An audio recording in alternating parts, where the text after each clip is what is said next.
What are my thoughts on this insane day of consumerism?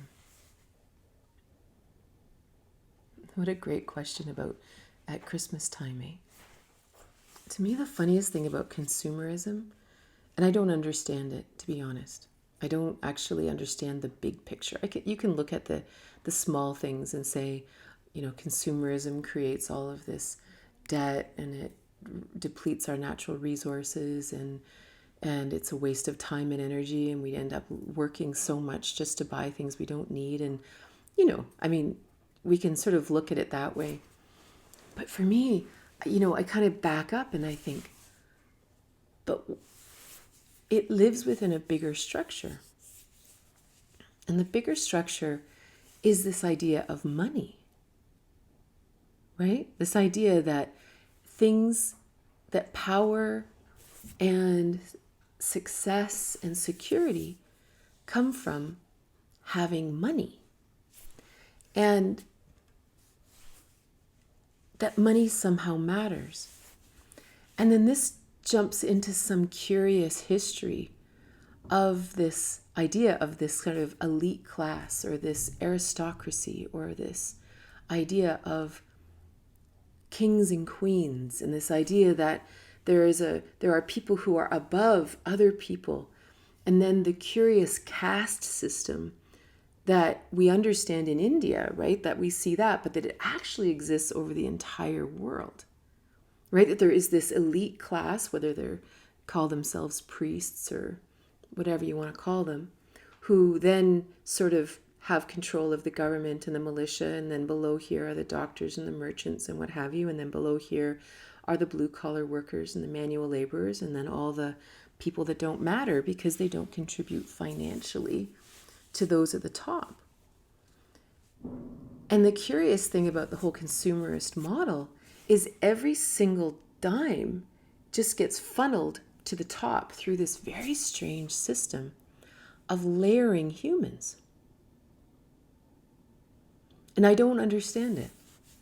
I don't really know. I mean, I can go down, bizarre, dark rabbit holes about it.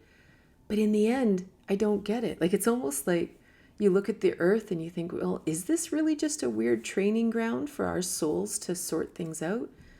Is that why it's set up so curiously?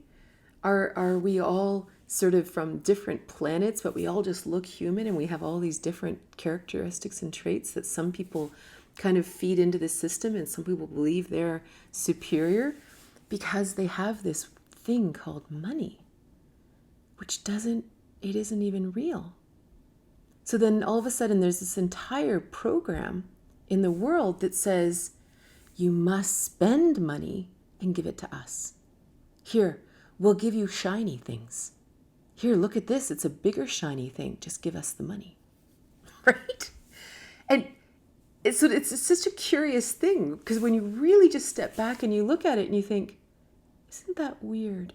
Like my sister and I were talking about Santa Claus, because up here they don't let any Santa ideas in the schools. And I said, is Santa such an evil thing? And she said, but think about it. She said, we create this mythology called Santa, who first of all brings you toys.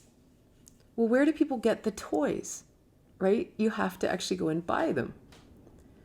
And you only get the toys if you're good. So it's some weird combination of consumerism and oppression or of control. It's so weird. So the consumerist question for me is very philosophical.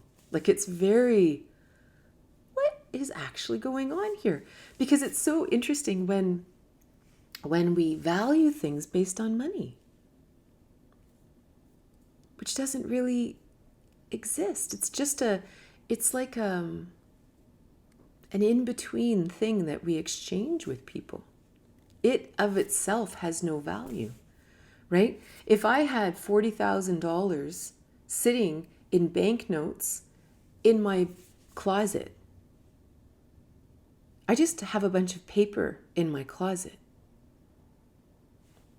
It's not anything until I use it, until I spend it, until I purchase something. it of itself has no value. It's not a thing. It's not a chair that you can sit on or food that you can eat or sunshine that can bathe you. It's nothing. And yet somehow our world has been designed or has been corrupted or whatever to believe that money is a real thing. And if you can accumulate it, you're interesting. And if you really hoard it well, you're famous. And then you keep it from other people. Like even the whole consumerist thing, because all the money sort of funnels to the top, it creates this mad scarcity in the world. And then all these people go without. And you're like, well, but there's all these people that take more than they need.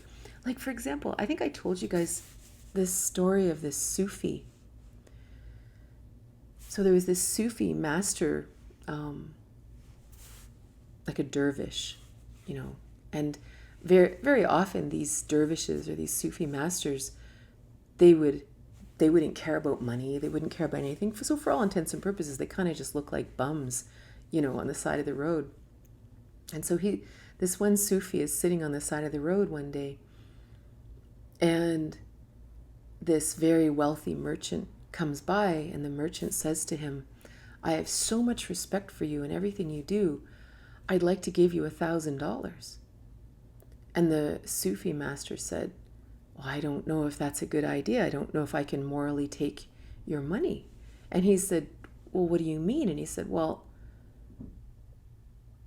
if you give me this money, tomorrow, will you go out and make another $1,000? And he said, well, yes, of course. I will work hard and I will pray and I will get more. And he goes, and then once you have that $1,000, will you then go and make another $1,000? And he says, well, yes, of course. And he said, yeah. He said, I can't take your money because it's wrong for a wealthy man to take money from a beggar. And he says, how am I possibly the beggar? He said, because for me, I have all that I need all the time. But for you, you can never have enough. And there's something really important about that no matter how much money we have, this is the funny thing about money, no matter how much we have, we think we should always have more. Fear of a rainy day, fear of recessions, fear of this, fear of that. And we will work ourselves into the ground to continue to have more money than we need, right? It's like having apples in your house, but you keep 40,000 apples, even though you could never eat them all. And then there's people all over the town that don't have enough apples. But you have 40,000, and that somehow makes you interesting and successful. It's very strange. That's why consumerism is a really funny question for me. Great question. Like this is one of those ones there that I choose to sort of live in the question because I don't know why our world is set up so curiously around money, which isn't even real. So I'm a real advocate of using cash. I love using cash. That's my favorite. I do not like using bank cards or credit cards or anything. I mean, I obviously do if it's online. But there is something for me very intrinsically important about paying cash for things. And partly, yeah, I don't need banks tracking me and all these kind of things. But I think it's really important to use cash. And I saw this thing on Facebook the other day, and they were talking about why it's important to use cash. And they said if you have a $50 banknote and you pay that to a local restaurateur, and they take that $50 banknote and they pay for their laundry to be done, and then that laundry guy takes that $50 and they use it to buy groceries, that $50 stays $50 the whole time. But if I use a credit card or a bank card in Canada, we have debit cards, then that $50 soon turns to $48 or $47 because $3 of it goes to the bank.